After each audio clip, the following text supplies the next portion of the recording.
मतलब आपको अभी तक ये पढ़ाया गया कि कोलाइडिंग बॉडी में अगर दो बॉडी कोलाइड कर रही है तो after collision there velocities will be p initial minus m2e u1 minus u2 upon m1 plus m2 for v1, p initial minus m1e u2 minus u1 upon m1 plus m2 for v2।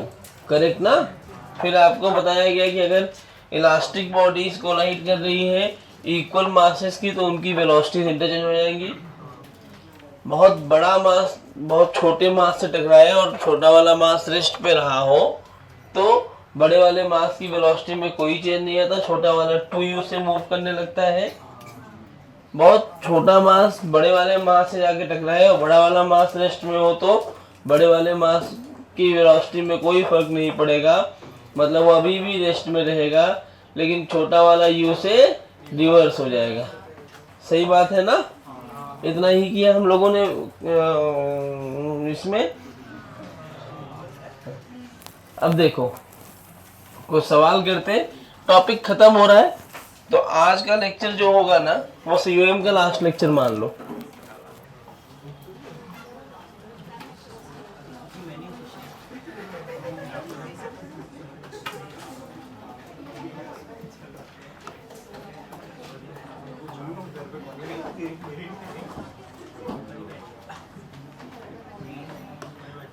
ये दो ball से दो अलग अलग string से इस point of suspension से जुड़े हैं, इनको रिलीज कर दिया गया इन दोनों पॉइंट से और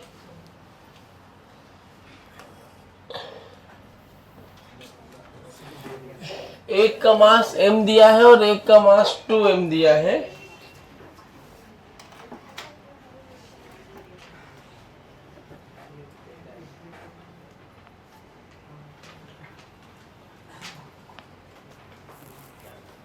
यहां मैं लिख दे रहा हूं आगे, if they collide at the lowest point, collide elastically लिख लो, elastically at the lowest point in their motion,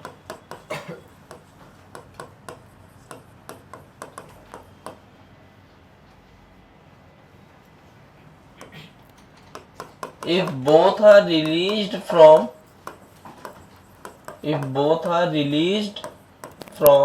a height h above the lowest point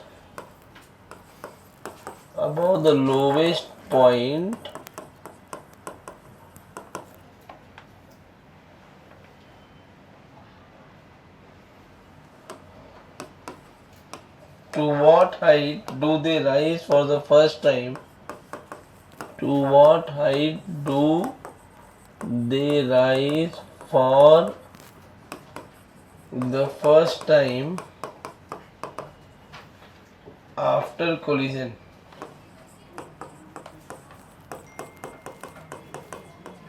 Great question.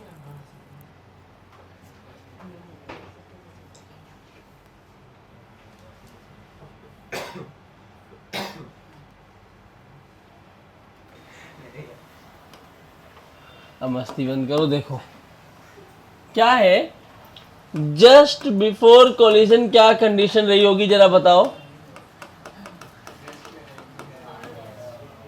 Collision के पहले ये वाला पॉइंट है, इधर रहा होगा m वाला और ये ऐसे आ रहा होगा ना नीचे, ये ऐसे आ रहा होगा नीचे, तो जस्ट बिफोर कोलिजन इसकी वेलोसिटी इधर रहेगी √2gh। हाँ बोलो, कहाँ से आया है?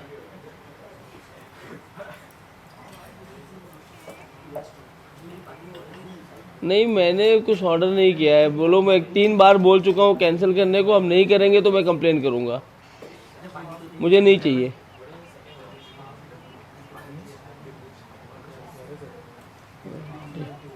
नहीं लेना है।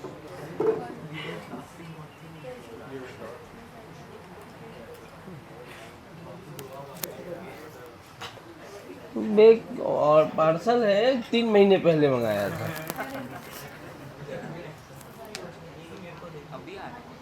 अभी आ रहा है, अभी तो मैंने कैंसिल कर दिया ना। हाँ, तो √2GH हुआ। दूसरा वाला जो ब्लॉक आएगा वो भी यहीं आएगा, लेकिन क्या उसकी वेलोसिटी इधर रहेगी? और भाई वेलोसिटी में कोई फर्क थोड़ी पड़ेगा, ये भी √2GH ही रहेगा। कोलिजन कैसा हो रहा है? इलास्टिक। तो अब ये जब कोलिजन हो चुका होगा, जस्ट आफ्टर कोलिजन की बात की जाए तो ये जो है m, इसको मैं मान लेता हूँ v1 वेलोसिटी से जा रहा होगा, किधर तो जा ही रहा होगा ना।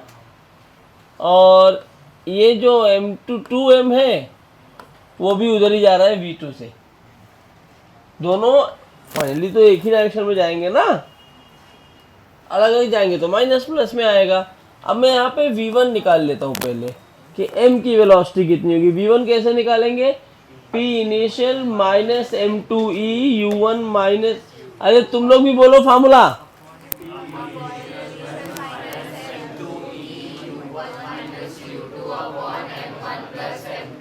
ऐसे ऐसे नहीं बोलना पड़ता है, सबको बोलना है फार्मूला। तो इनिशियल मोमेंटम क्या आएगा? m√2gh minus 2m√2gh। माइनस क्यों?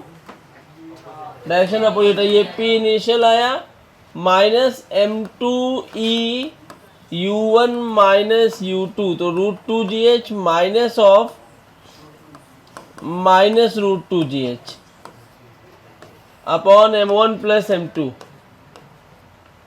अब आधे लोग तो कैलकुलेशन देख के डर गए कि पता नहीं क्या है ये। माइनस m√2gh और ये हो जाएगा प्लस 2√2, मतलब minus 4m √2gh by 3m। m मर गए, v1 आया माइनस 5/3 √2gh। तुम्हारी मर्जी, तुम्हें चाहिए तो √2gh को क्या मान सकते हो? v। मतलब जो हमने टकराने के बाद राइट में माना ना, एक्चुअली ये लेफ्ट में जा रहा है। टकराने के बाद किधर गया होगा? लेफ्ट में। मतलब जो हमारा यहाँ पे ये कंडीशन आएगा ना, वो ऐसे नहीं है। ये टकराया और टकरा के इधर जा रहा है, और तो ये भी इधर जाएगा, तो ये ऐसे ऊपर जाएगा ना वापस। तो कितनी हाइट तक जाएगा अभी हम निकाल लेंगे, पहले v2 कैलकुलेट करते हैं। तो v2 में भी ये p इनिशियल तो आ जाएगा माइनस m√2gh। मैं डायरेक्ट लिख रहा हूँ, ये p इनिशियल चलेगा ना, तो ये आ गया m√2gh minus m into 1 u2 minus u1 करोगे तो minus √2gh upon m1 plus m2। तो देखो बच्चों, ये -2 minus minus plus plus 2m और माइनस 2m माइनस m, तो क्या ये बन जाएगा 1/3 √2gh। कैलकुलेशन तो आप कर लेंगे ना। अब मिल गया कि इसकी वेलोसिटी आ गई अपने पास और इसकी भी वेलोसिटी आ गई। पूछा है कितनी हाइट तक जाएगा। अब ये एक सिंपल सा सवाल हो गया बेटा कि ये कितनी हाइट तक जाएगा, ये इस बात पे डिपेंड करेगा h = u²/2g। आपकी मर्जी, या आप इस सवाल को ऐसे निकाल लीजिए कि एनर्जी कंजर्वेशन से, दोनों से आंसर एक ही आएगा। तो मैं यहाँ पे m वाले बॉल के लिए लिखूं तो h1 हो जाएगा u²/2g और u² मतलब 25/9 2gh, सही है ना, बाई 2g कैंसिल हो गया, h1 आ गया 25h/9। और फॉर 2m अगर अपने को लिखना है तो h2 की वैल्यू भी u²/2g, तो h2 आ जाएगा, कितना आएगा h2? u² मतलब 1/9 इंटू 2gh/2g, g ने g को मार दिया, h2 की वैल्यू h/9। तो after collision M block will rise up to a height of 25 by 9 meter and 2M will rise up to a height of H by 9. खाली calculation वाला part है, इनको टफ सवाल बोलते हैं, मुझे कहीं टफ लगता नहीं है ये। लिखो a ball of negligible size. हाँ बोलो। तो जब इलास्टिक बोल दिया तो कैसे चिपकेंगे? चिपक गया तो खत्म हो गया सवाल ही ना, उसके बाद तो दोनों एक ही वेलोसिटी चलेंगे। A ball of negligible size, a ball of negligible size and mass m, a ball of negligible size, फिर निकाल दिया चश्मा लगा, ball of negligible size and mass m is given a velocity v naught, is given a velocity v naught on the center of the cart. अच्छा सवाल है ये। on the center of the cart,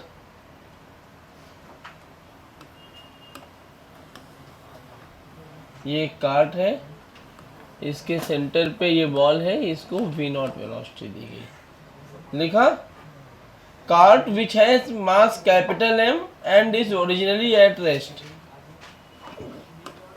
which has mass capital M and originally at rest, mass capital M and originally at rest. If the coefficient of restitution between the ball, अच्छा सवाल है, ढंग से करना। If the coefficient of restitution between the ball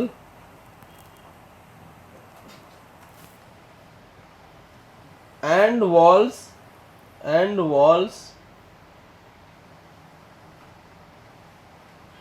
A and B is E,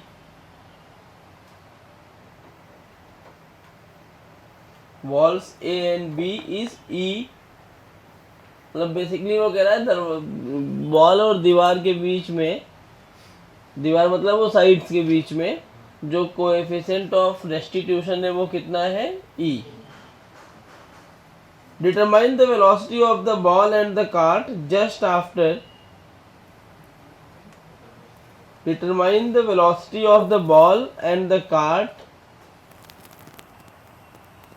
determine the velocity of the ball and the cart just after the ball strikes A.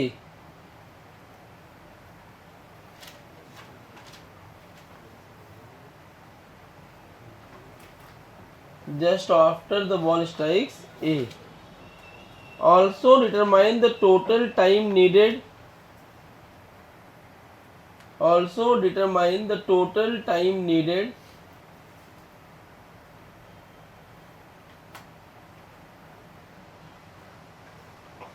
for the ball to strike A, for the ball to strike A, rebound, then strikes B,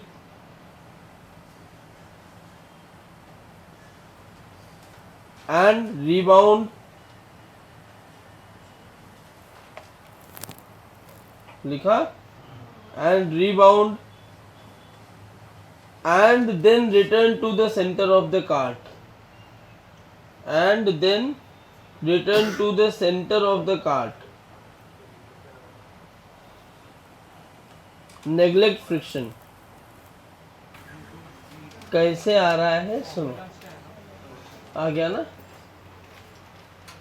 टकराने के बाद जो पहली बार जो टक्कर के बाद velocity आएगी, इसको मैं 1 मान लेता हूँ, इस कार्ट को 2 मान लूँ, तो V1 क्या हो जाएगा? P इनिशियल क्या होगा? mv not minus m2e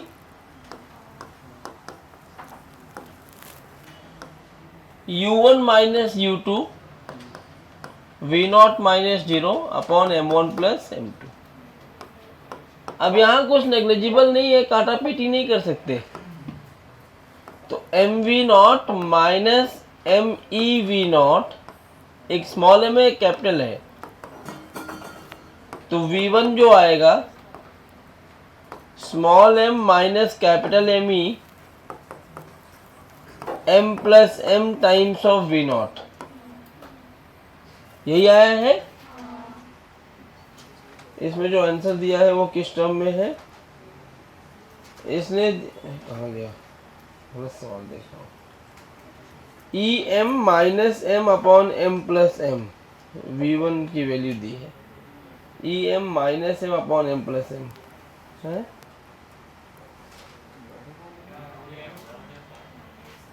V1 तो यही होगा ना, M माइनस ME। हाँ हाँ वो VM, ये तो वही हो गया ना, बात तो एक ही है। उसने प्लस माइनस में अलग कैसे दे दिया, कैलकुलेशन की गलती तो नहीं की, देखो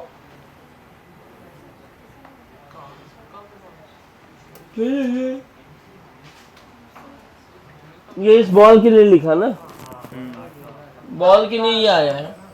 हाँ बॉल के लिए आया ना। अब कार्ड के लिए अगर लिखा जाए तो P इनिशियल तो अब भी MV0 ही रहेगा, M2E अब M1E होगा, M1E U2 minus U1, correct. तो ये आया अपने पास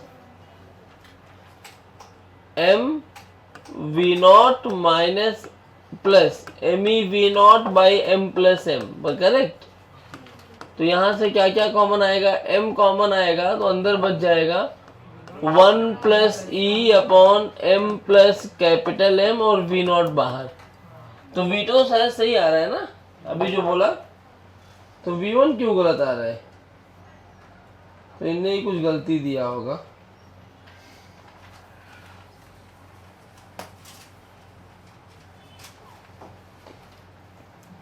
कुछ कैलकुलेशन वाइज इनकी मिस्टेक रही होगी। फिर क्या पूछा है, टोटल टाइम कितना लगेगा, और टाइम कहां से कहां तक बच्चों,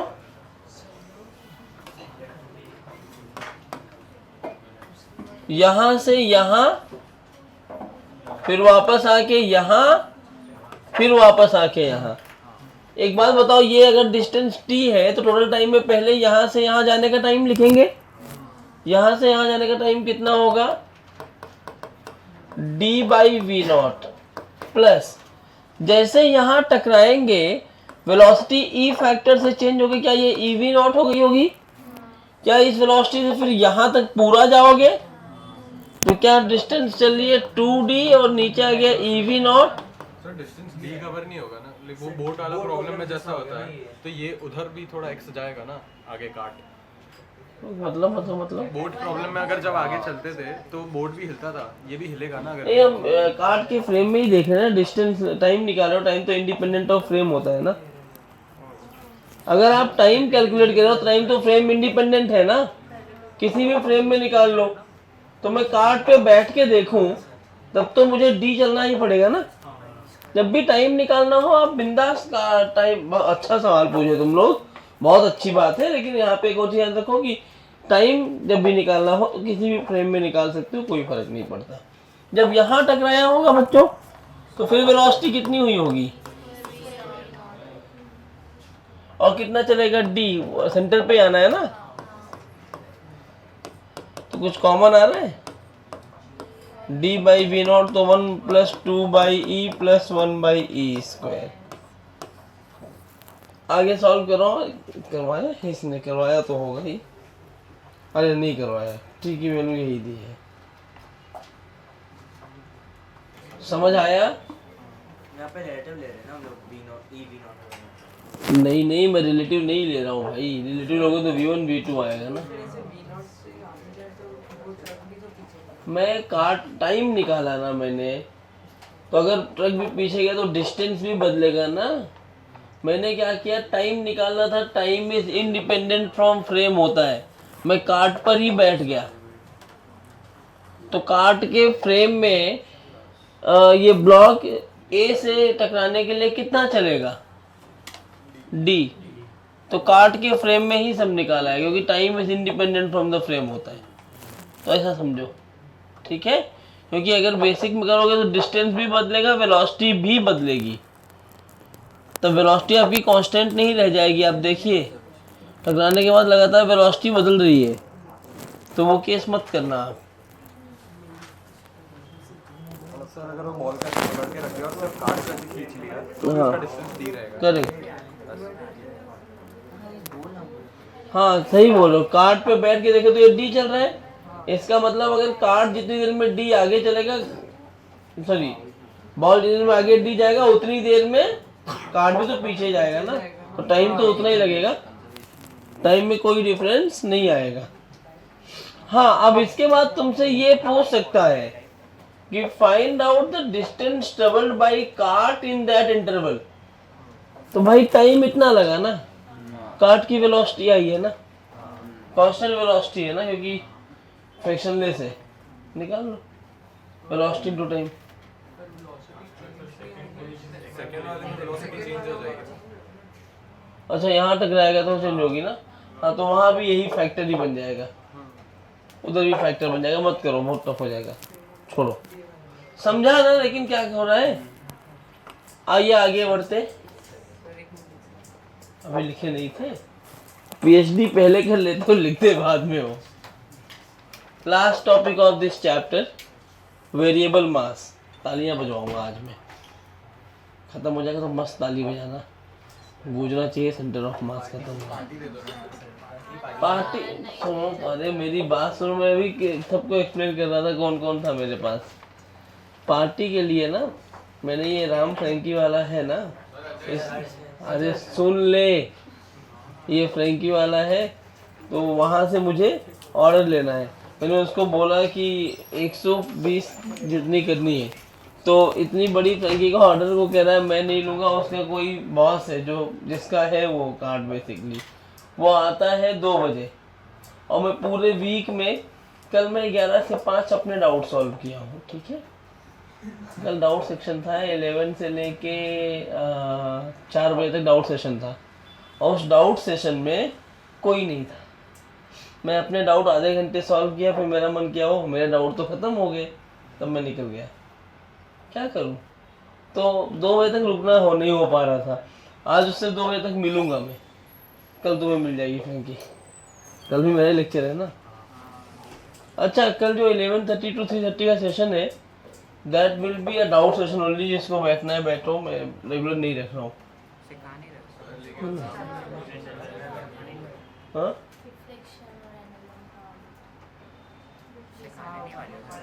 सीखना है, ठीक है। तुम लोग नहीं आए थे ना लास्ट एडवांस प्लस सेशन में, एडवांस प्लस में नहीं आए थे ना, उसमें मैंने एलएम जितना पढ़ाया उसके आगे पढ़ाऊंगा।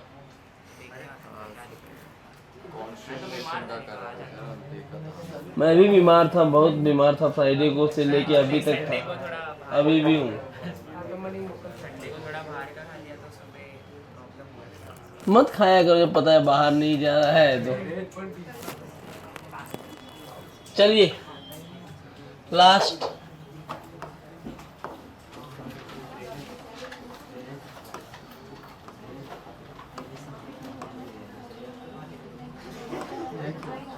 वेरिएबल मास। वेरिएबल मास क्या चीज है बच्चों? वेरिएबल मास का कॉन्सेप्ट कहाँ से आया, पहले तो ये समझो।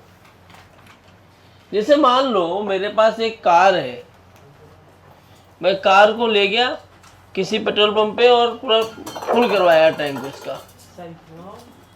तो कितनी 40 लीटर 50 लीटर मान लो कैपेसिटी है, तो अगर मैंने 50 लीटर पेट्रोल या डीजल जो भी उसमें है डलवा दिया, पेट्रोल ही मान लो, तो 50 लीटर जब उसमें पड़ा, उसके बाद मैं ले गया वेइंग मशीन पे रखूँ, उसका वेट करूँ, तो मान लो पहले 500 था, तो क्या 550 दिखाएगा?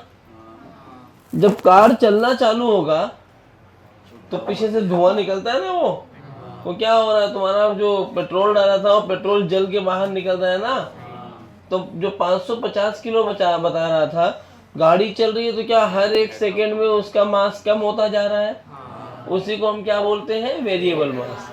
क्या बोलते हैं उसको, तुम्हें समझ में आया वेरिएबल मास क्या चीज है। तो वो वेरिएबल मास के क्वेश्चंस कैसे सॉल्व करते हैं समझना, इसको इम्पोर्टेंट पे टिक करना, ठीक है।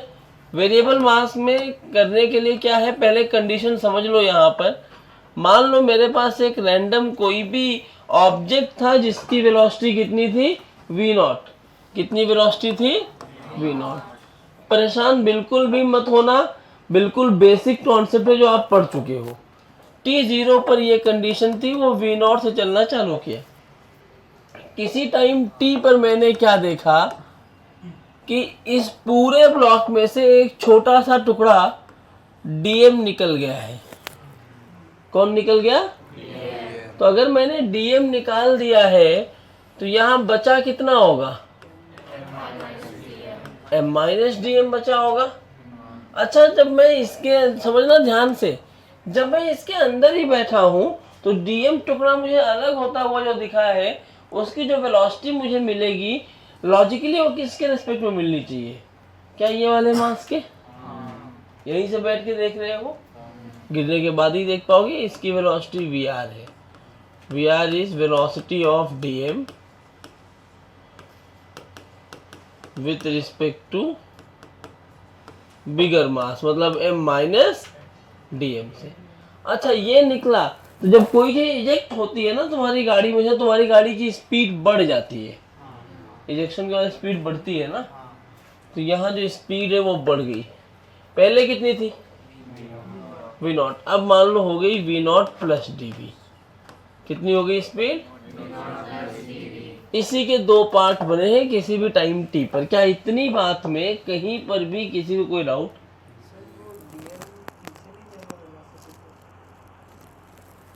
मैं मान लो ना आगे जा रहे हो कि प्लस माइनस में दिक्कत नहीं होगी, पीछे मान लोगे तो भी कोई दिक्कत नहीं है, एक्चुअली पीछे ही जाएगा वो, लेकिन तभी जब ये पीछे जाएगा तभी आगे अपनी स्पीड बढ़ा पाएगा। एक्चुअली कंडीशन यही होती है, लेकिन मैं कैलकुलेशन के लिए ना सबको राइट में मान रहा हूँ, तो प्लस माइनस लेने की दिक्कत से बच जाओगे।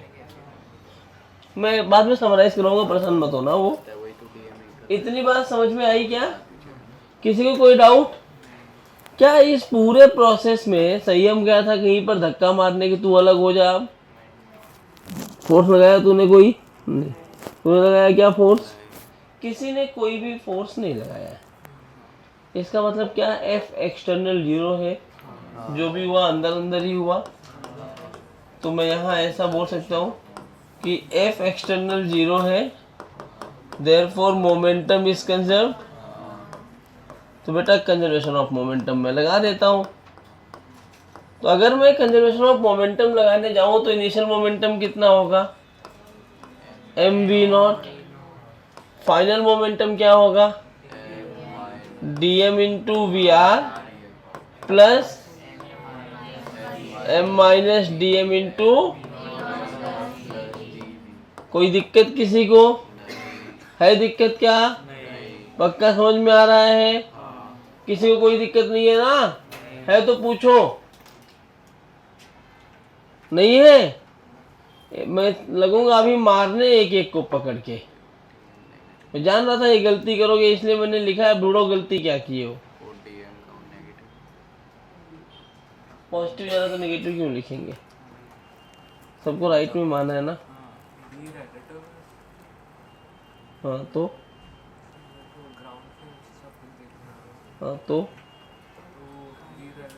तो क्या लिखे,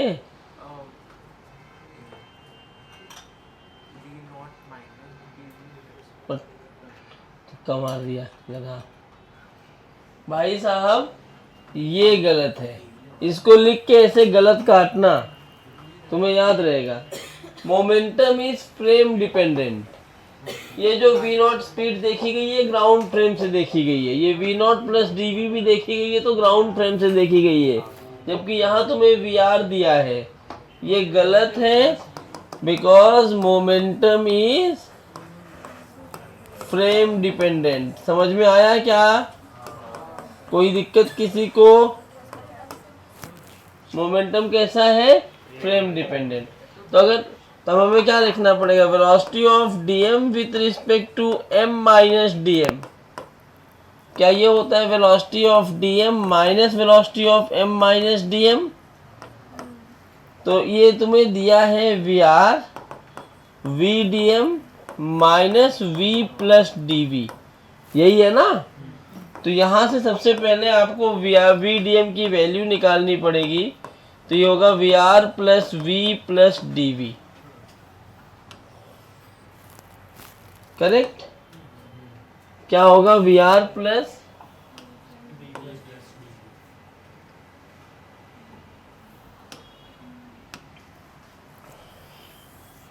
आओ, तो ये वी आर आ गया। अब मोमेंटम कंजर्वेशन लगाओ, तो M we not D M और V are plus we plus D V होगा, plus M minus D M V plus D V. समझा क्या अभी? अब इसको सॉल्व करते हैं। जरा सॉल्व करो तो क्या बनेगा, ये m we not D m into v r, यही आएगा। बताना क्या आ रहा है, d M v r d M v d m d v plus, अच्छा ये वी नॉट है ना, ये m we not m d v minus D M we not, correct. देखो जरा d m d v cancel हो गया, M we not और ये एम वी नॉट कैंसिल हो गया, डी एम वी नॉट और d M we not cancel हो गया, दिख रहा है ना। बचा क्या क्या है, 0 is equal to d m into v are plus m into d v. क्या मैं ऐसे लिखूं, m d v is equal to minus v r into d m, या मैं डी टी से डिवाइड कर दूं तो ये ऐसा बन जाएगा, कोई दिक्कत। D M by D T is rate of change in mass, variable mass जो दे रहा होगा। D by D T expression होता है, एम ए हो गया फोर्स, ये जो फोर्स आया इसको हम बोलते हैं thrust force, minus v r d M by, देखो हम तो माइनस साइन पढ़ेंगे भी नहीं बच्चों, ये जो माइनस साइन लगाया गया है ये खाली रिलेटिव वेलोसिटी, मतलब जो टुकड़ा छोटा होगा उसकी वी आर और जो बड़ा वाला ब्लॉक है उस पर लगने वाली वेलोसिटी बताई हुई है।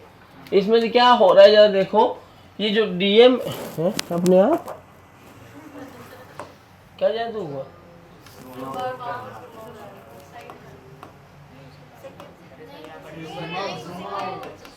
अरे मैंने किया नहीं तो अपने आप कैसे हो गया ये, कौन सा जादू था ये। तो एफ थ्रस्ट आ गया, ये कैसा बॉक्स आ गया,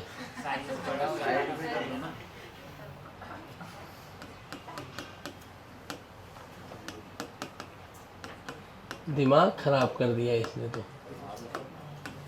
तो ये एफ थ्रस्ट आया। अब जरा ध्यान से देखो, ये जो डीएम वाला पार्ट छूटा है इसकी वेलोसिटी मैंने राइट ली है, v not plus D v इसको भी राइट में लिया है, तो माइनस साइन आ गया। इसका मतलब अगर मास डिक्रीज हो रहा है तो वी आर और एफ टी दोनों अपोजिट होंगे। अगर मास इंक्रीज हो रहा होता, मान लो ऐसे एक डिस्क है चला जा रहा है, मैं पीछे पत्थर फेंकूं टुक टुक टुक, तो हर सेकंड उसका मास बढ़ता रहेगा, तो उस टाइम के इसमें एफ टी और वी आर की डायरेक्शन एक ही होगी। तो ये जो फार्मूला लिखा है इस फार्मूले को मैं मॉड में लिखना ज़्यादा पसंद करूंगा, f of thrust is equal to v r d M by D t लिखूंगा मैं, और डायरेक्शन के लिए if mass is decreasing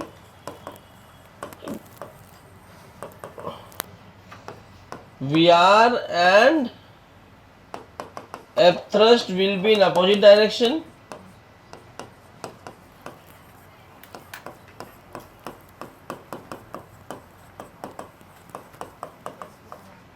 And if mass is increasing, increase decrease dm by dt बताएगा, then Vr and Ft will be in same direction. What if Vr and Ft are perpendicular to each other?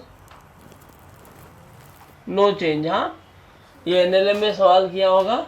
एक truck होता है, उसमें sand पूरा भरा हुआ है और वो लीक कर रहा है, नीचे लीक कर रहा है, मतलब उसमें से वो सैंड बाहर गिर रहा है. आपसे पूछते हैं कि ट्रक अगर 27 किलोमीटर पर आवर की स्पीड से चल रही है तो 5 सेकंड के बाद उसकी क्या स्पीड रहेगी. तो आप देखोगे वी आर किधर है, नीचे की तरफ, थ्रस्ट फोर्स किधर आएगा, ऊपर की तरफ. डिक्रीज हो रहा है ना मास, तो वी आर और एफ टी ऊपर आएंगे, थ्रस्ट आया ऊपर की तरफ, जबकि ट्रक ऐसे चल रही है, इसमें कोई चेंज नहीं आएगा. ये भी 27 रहेगा. लिखो, मैं कराता हूँ.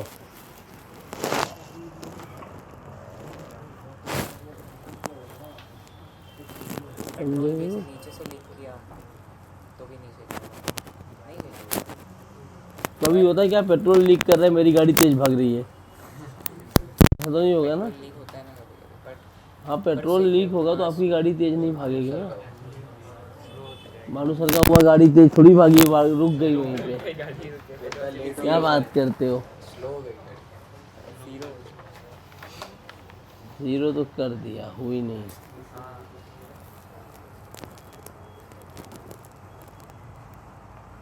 वो एक पेज नहीं लिख पाता और जब बोलो तो उल्टा मुझे ही कंप्लेन करता है. कहते पापा टीचर इतना पूरा बोर्ड भर देते हैं, मेरे लिखने तक टाइम ओवर हो जाता है, फिर आप बताओ मैं लंच ना करूं. नहीं, तुम लंच बराबर करो.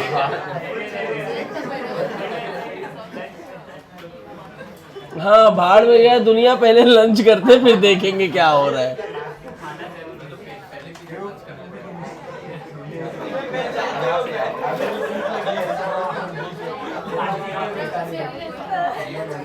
आइए, एक रॉकेट है,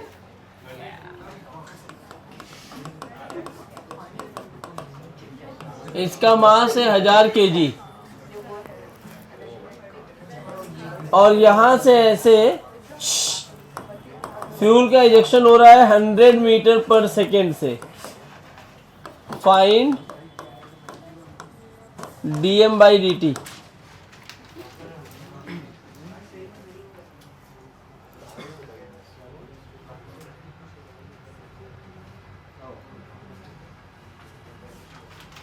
Find dm by dt for which it lifts up from the ground.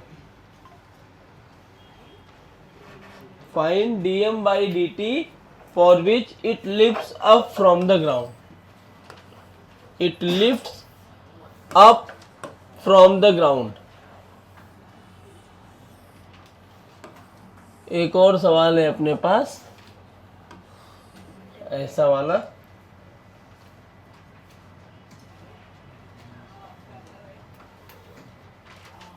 इसका मास t0 पर है m0 और ये u वेलोसिटी से ऊपर जा रहा है और रिलेटिव वेलोसिटी जो इजेक्शन स्पीड है वो दिया है vr, म्यू दिया हुआ है, dm by dt की वैल्यू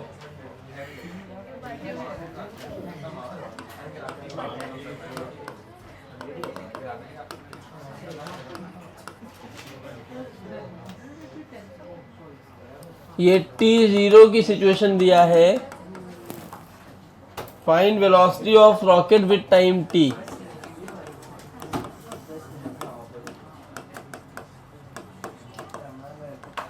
ये सवाल, ये वाला तो आ गया होगा, इसमें तो कुछ नहीं है. एक बार बताओ, थ्रस्ट की डायरेक्शन किधर आएगी बच्चों, ऊपर की नीचे?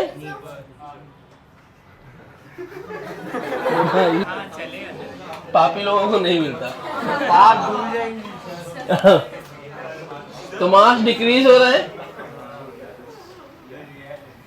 उसको तो अच्छा है, वो आएगा भी नहीं, बंद रहेगा तो घूमेगा बाहर।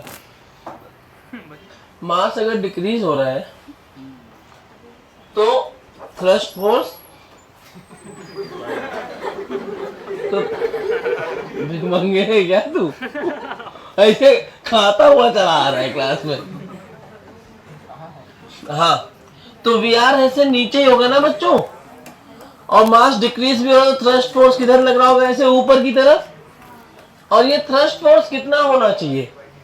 उसने बोला है कितना रखूं dm/dt की जस्ट लिफ्ट हो जाए। एक बार बताओ, ये रॉकेट है अगर, तो इसकी वेलोसिटी है कितनी? सॉरी, इसका वेट है कितना नीचे की तरफ? mg। क्या अगर mg के बराबर फोर्स लगाऊंगा तभी वो लिफ्ट होना स्टार्ट होगा? तो to lift up the rocket, जो F थ्रस्ट है अपना, it has to be greater than equal to mg for limiting value.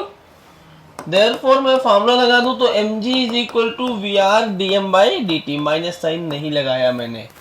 क्यों नहीं लगाया? तुम्हें समझ में आ गया होगा क्यों नहीं लगाया, बताओ। डायरेक्शन यहाँ लिख दिया पहले ही। तो 1000 multiplied by 10, 100 dm/dt। 2 he zero कटा क्या? dm/dt is 100 kg/s।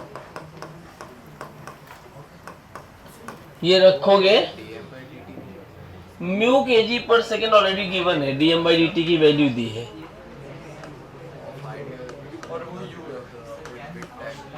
हाँ, वो u है। आपको फाइंड यहाँ लिखा हुआ है, क्या करना है?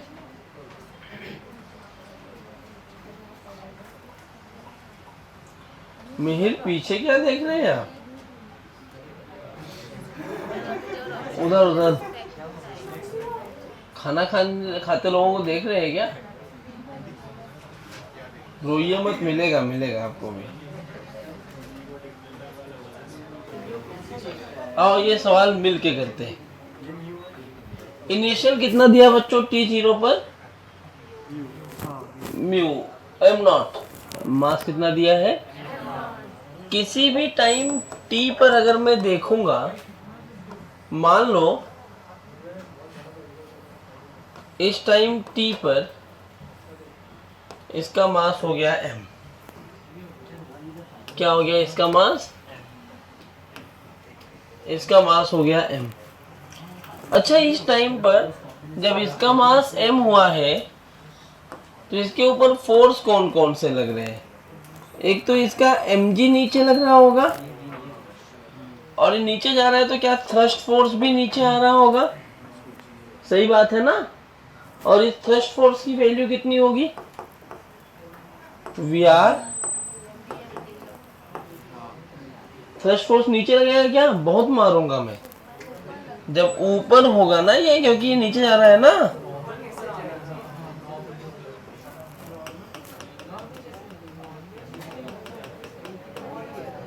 नॉर्मल के लिए एक और बॉडी कांटेक्ट में होनी चाहिए ना भाई। तो थ्रस्ट फोर्स ऐसे ऊपर मिला, ये हुआ Vr dm/dt। एक बात बताओ, इस मोमेंट पे क्या, ये सुन लो ध्यान से, आवाज बंद, क्या ये थ्रस्ट फोर्स हर एक इंस्टेंट पे अलग अलग काम कर रहा होगा? क्योंकि Vr dm/dt है ना, तो नेट फोर्स हर एक पॉइंट पे अलग अलग काम कर रहा होगा। यहाँ जरा ध्यान से देखो तो F नेट कितना आएगा? ये पूरा ऊपर जा रहा है ना ऐसे, तो F नेट की वैल्यू क्या आएगी? F नेट आएगा, ऊपर की वाला फोर्स प्लस में लिखना होगा, माइनस नीचे वाला फोर्स। करेक्ट। और ये F नेट क्या होता है? ma। Vr dm/dt minus mg। सही है क्या? ओके।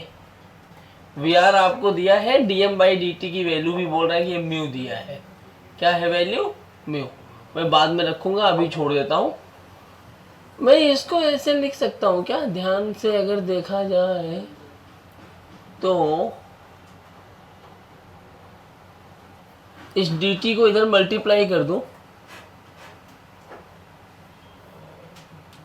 ऐसे, a dt vr by m dm minus mg dt by m लिख सकता हूँ क्या। मैंने क्या किया, इस m को इधर भेज दिया, dt को क्रॉस मल्टीप्लाई करके इधर भेज दिया। ये तो कर सकते हैं ना। अच्छा, तो ये कैंसिल हो गया। VR तो आपको कांस्टेंट बोला है, क्या A को मैं dv बाई dt लिख सकता हूं। तो VR बाहर 1 by m dm minus g dt, correct. dt dt cancel हो गया। dv is equal to VR dm by m minus g dt। ये किसी भी टाइम t पर क्या आया आपको, छोटा सा चेंज इन वेलोसिटी, और तुम्हें velocity as a function of time चाहिए, तो इसे पूरे को इंटीग्रेट कर दो। सोचो जब टाइम 0 था तो वेलोसिटी कितनी थी u, जब टाइम t हुआ तो वेलोसिटी अपने को पूछा है। अच्छा, टाइम 0 पर मास कितना था m0, टाइम t पर मास कितना हो गया होगा, पर के सेकेंड में म्यू kg निकल रहा है, तो t टाइम में म्यू t निकल चुका होगा, तो बचा कितना m0 माइनस म्यू t। तो यहाँ कितना मास बचा m0 माइनस, तो ये क्या हो गया v minus u is equal to VR ln m, m0 से m0 minus mu t minus gt। सही बोल दिया, गलत है क्या? अरे गलत है क्या, सही है ना, मैं तो सही कर रहा हूं। तो v की वैल्यू u माइनस gt, ये ln m minus ln n रखूं मैं, ln m upon ln n रखेंगे ना, तो क्या आएगा ln प्लस में नहीं VR ln m0 minus mu T upon m0, कहीं तो गलत हो गया, कैलकुलेशन एरर कहीं ना कहीं हुआ है, ध्यान से देखो, क्योंकि ये सब सही है। वो ln वाला जो है ना, वो न्यूमरेटर का डिनोमिनेटर होने वाला है, उल्टा करना है। हाँ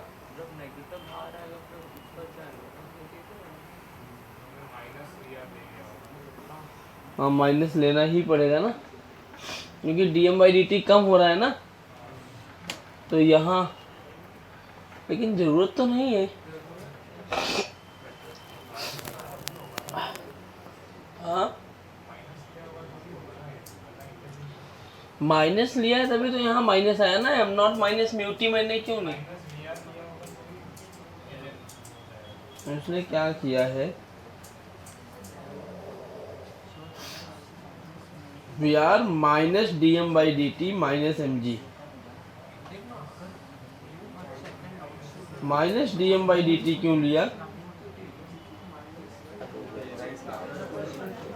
अच्छा, यहाँ पर एक मिनट रुक जाओ, यहीं पे एक्चुअली यहीं से ना ये माइनस लेके चल रहे हैं, क्योंकि मास डिक्रीज हो रहा है ना, लगातार मास घट रहा है, सही है, लगातार मास घट रहा है, तो नेट फोर्स की वैल्यू कम होते जाएगी ना, तो नेट फोर्स की वैल्यू कम होगी तो माइनस तो हमें लगाना पड़ेगा ना कहीं ना कहीं।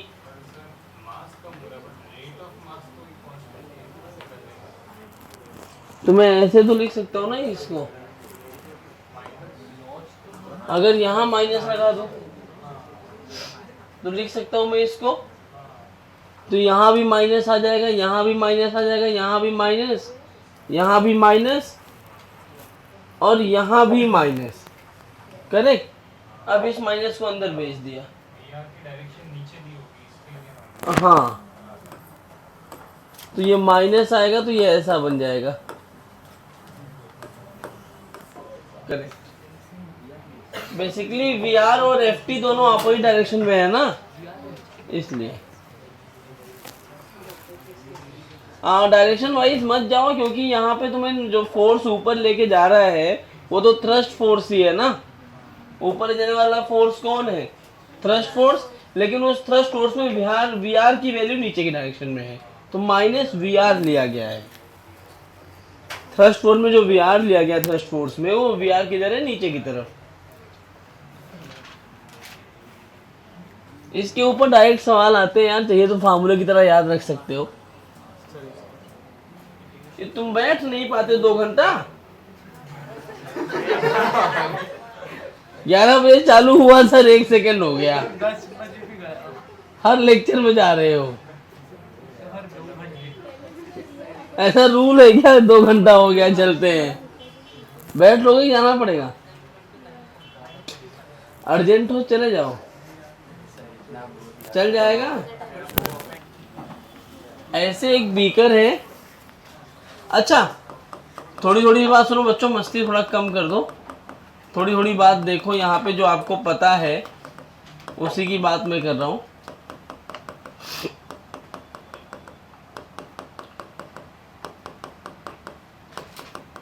ऐसे अगर इसमें पानी भरा हुआ है और जो पानी या कोई भी लिक्विड है जिसकी डेंसिटी कितनी है?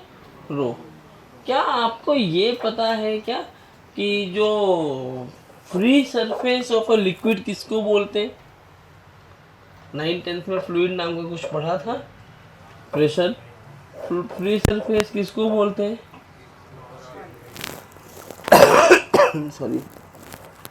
नेट फोर्स जिस डायरेक्शन में लग रहा होता है बॉडी पर, नेट फोर्स जिस डायरेक्शन में लग रहा होता है बॉडी पर, उसके परपेंडिकुलर कौन बनता है? Free surface.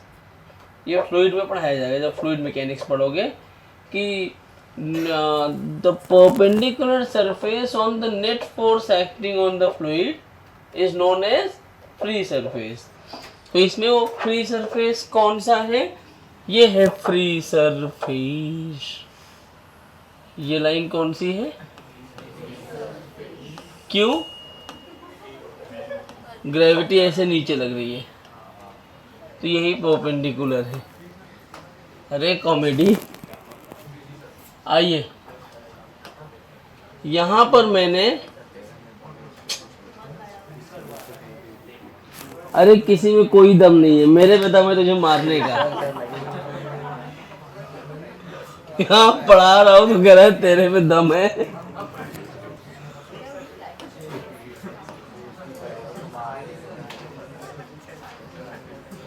यहाँ ये होल है, इससे पानी ऐसे बाहर आ रहा है, इस तरह से पानी बाहर आ रहा है और इसकी स्पीड दी है v। कितनी स्पीड दी है? v। और ये जो है ना, इस फ्री सरफेस से h नीचे है। ये फ्री सरफेस से कितना नीचे है? h। आप बताइए थ्रस्ट फोर्स कितना लगेगा?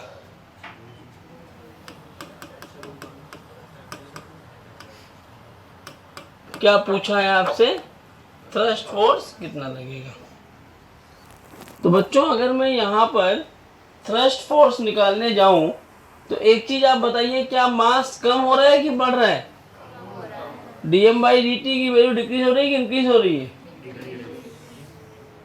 dm/dt निगेटिव हो रहा है ना, यहाँ पे बाहर आ रहा है।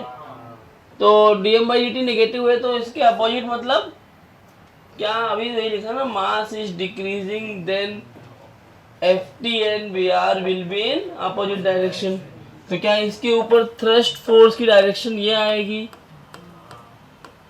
आपको ये तो मिल गया कि थ्रस्ट फोर्स की डायरेक्शन क्या होगी। ये सवाल शायद तुम्हें कभी मैथ वेट में देखने को मिल गया हो WPE में, हालांकि वहाँ का सवाल नहीं था। ये कभी कभी पूछ लेते हैं क्योंकि टॉपिक में ऐसे मिक्स करके दिया रहता है। तो ये थ्रस्ट फोर्स हो गया। अब इसी थ्रस्ट फोर्स की वैल्यू अपने को चाहिए, ठीक है? तो इस थ्रस्ट फोर्स की वैल्यू कितनी होगी बताओ? v से अगर बाहर आ रहा है तो क्या इसको मैं ऐसे लिखूं? vr तो पॉजिटिव ही है ना,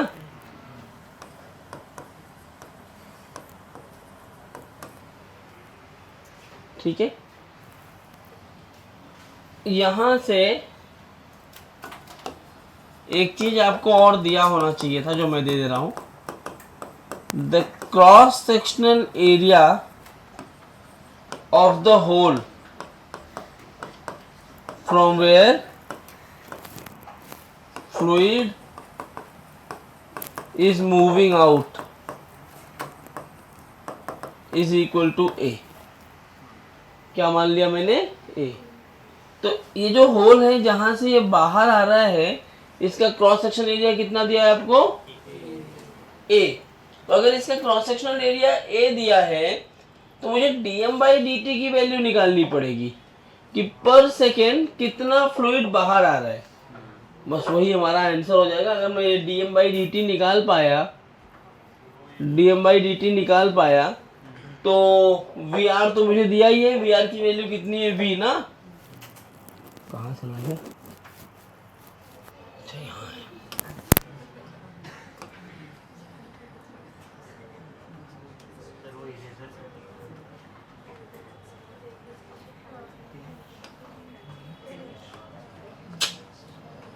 कितना भी अच्छा लिखना चाहूँ वो लिखने नहीं देगा। ये V, तो dm बाई dt की वैल्यू निकालनी है।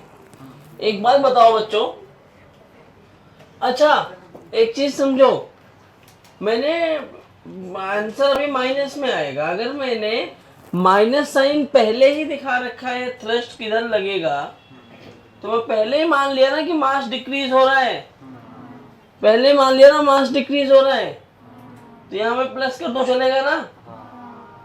Minus sign shows direction only, किधर जाएगा थ्रस्ट फोर्स। अब मेरा काम है, क्या होगा? हंस क्यों रहे हो तुम लोग इतना? कुछ क्या बताओ ना, पता ना कुछ तो हुआ। हम लोग भी हंस लेना, बकरी जैसा। नक्काशी भी है तो बकरी वाली। हाँ, dm बाई dt लिखना है तो बेटा एक बात बताओ, पर सेकेंड में कितना बाहर आ रहा होगा पानी? हाँ, हम किस बात पे डिपेंड करेगा पता है? मान लो dt टाइम में पूछा है ना, dm बाई dt अगर लिखना है, थोड़ा ध्यान से देखना क्या है ये, rate of water coming out पर सेकेंड, यही है ना, या rate of fluid coming out पर सेकेंड। तो भाई ये कितना बाहर आ रहा है ये अपने को बताना है। तो पर सेकेंड में अगर मैं dm खाली निकालूं तो dm की वैल्यू क्या आएगी? अब जब लिक्विड में कभी तुम पढ़ते हो, जानते होगे, अगर नहीं जानते तो सुन लो, लिक्विड में मास लिखना होता तुम डायरेक्ट नहीं लिख पाते, केमिस्ट्री में बराबर पढ़ते हो। मास ऑफ लिक्विड लिखना है तो आपको डेंसिटी इनटू वॉल्यूम करना पड़ता है। तो मुझे बताओ यहाँ पर मास की डेंसिटी क्या लिखोगे? मास लिखने के लिए रो, वॉल्यूम कितना है इसका? dv की वैल्यू कितनी होगी? किस एरिया से बाहर आ रहा है? ए वाले एरिया से। अच्छा, अगर v वेलोसिटी जा रहा है तो कितना पानी या कितना लिक्विड बाहर आया होगा dt टाइम में?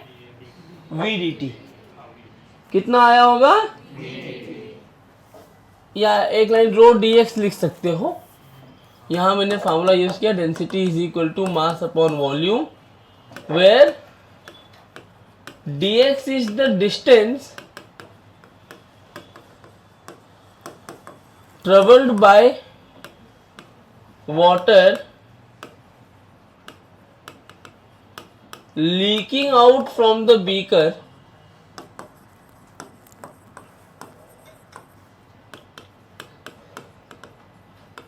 in time dt। ठीक है, तो यहां से therefore dx की वैल्यू कितनी हो जाएगी? v dt। ये क्या लगाया मैंने? Distance is equal to speed into time. समझा क्या? देयरफॉर यहां वैल्यू रखो तो ये बनेगा F thrust is equal to V, DM की वैल्यू कितनी हो जाएगी? Rho D X by D T, A D X होगा ना volume, A D X volume है, rho A D X by D T. तुम्हारी मर्जी, तुम D X by D T को भी वेलोसिटी लिख सकते हो, लेकिन मैंने यहाँ D X by D T को पूरा लिखता हूँ ना, तो एफ टी क्या बनेगा, V rho A D X की वैल्यू है V D T upon D T. क्या डी टी ने डी टी को मार दिया, क्या थ्रस्ट फोर्स आया rho A V square. This is the formula. ये क्या है, अगर पानी कोई भी लिक्विड किसी सरफेस पर एक होल से बाहर आ रहा है तो उसके ऊपर थ्रस्ट फोर्स इतना लगेगा एंड वेलोसिटी के अपोजिट लगेगा। अगर ये नीचे होल होता तो थ्रस्ट फोर्स ऊपर लगता, और अगर ऐसे मूव कर रहा है तो कोई थ्रस्ट फोर्स कोई डिफरेंस कर पाएगा क्या, नहीं। नोट कर लो, समझा मैम?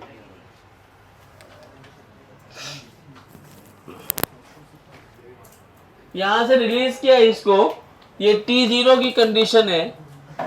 किसी भी टाइम T पर क्या होगा, इधर देखो, कोई भी टाइम T पर मान लो ये ऊपर से x नीचे आ चुका है। कितना नीचे आ चुका है, तो बेटा जो x नीचे आया होगा ये क्या वही यहां ऐसे इकट्ठा हो गया होगा, इतना नीचे आया और बाकी ऐसे ऐसे ऐसे ऐसे ऐसे ऐसे ऐसे ऐसे है। और मान लो ये इस पॉइंट से कितना नीचे आ गया टाइम t में x। एक बार बताओ ये हीप इकट्ठा कितना हुआ होगा, अगर ये x नीचे आया है तो इस पॉइंट पे इकट्ठा कितना हुआ होगा, dm बाई dt की वैल्यू। भाई लैम्डा क्या होता है, मास पर यूनिट लेंथ, तो लैम्डा है मास पर यूनिट लेंथ। कितना लेंथ यहाँ इकट्ठा हुआ है, ऊपर से अगर x लेंथ गिरा है तो वही एक शॉर्ट हो गया यहाँ आया होगा ना, तो यहाँ पे ये कितना हो गया, कितना हो गया। अच्छा चेन जो है अगर एक्सेलरेशन देखो तो क्या उसके हर एक पॉइंट पे एक्सेलरेशन की वैल्यू जी जी जी जी जी ही है, कांस्टेंट है, तो क्या वेलोसिटी कांस्टेंट होगी। इस पूरे पार्ट के पूरे हीप के किसी भी पॉइंट की बात करोगे उसकी वेलोसिटी क्या √2gx आ जाएगी।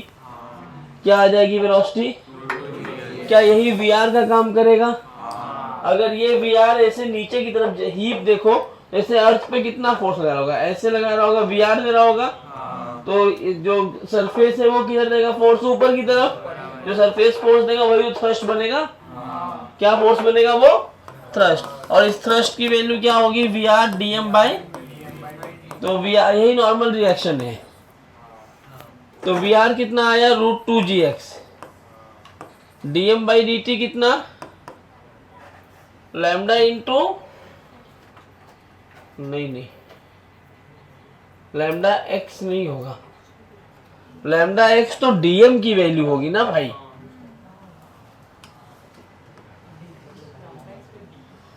लैम्डा x किसकी वैल्यू हुई है, dm की, तो dm बाई dt अगर मुझे लिखना है तो लैम्डा dx बाई dt हो जाएगा ना ये, तो क्या ये लैम्डा इंटू v बनेगा, तो ये आएगा लैम्डा इंटू v, और इस v की वैल्यू कितनी है, √2gx multiplied by lambda multiplied by √2gx, या यहां से थ्रस्ट फोर्स आ जाएगा 2 लैम्डा gx। ये थ्रस्ट फोर्स है, ये भी याद रख सकते हो। कोई भी चेन अगर गिर के ऐसे हीप बना रहा है तो जो वेलोसिटी होती है वो कितनी होती है, 2 लैम्डा gx। इस तरह से आपका ये अध्याय खत्म होता है। आप तालियां बजा सकते हैं।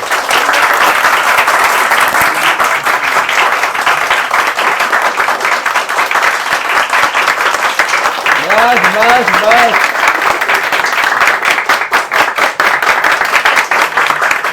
अरे मैं जान गया आपको आदत ताली हो जाने की।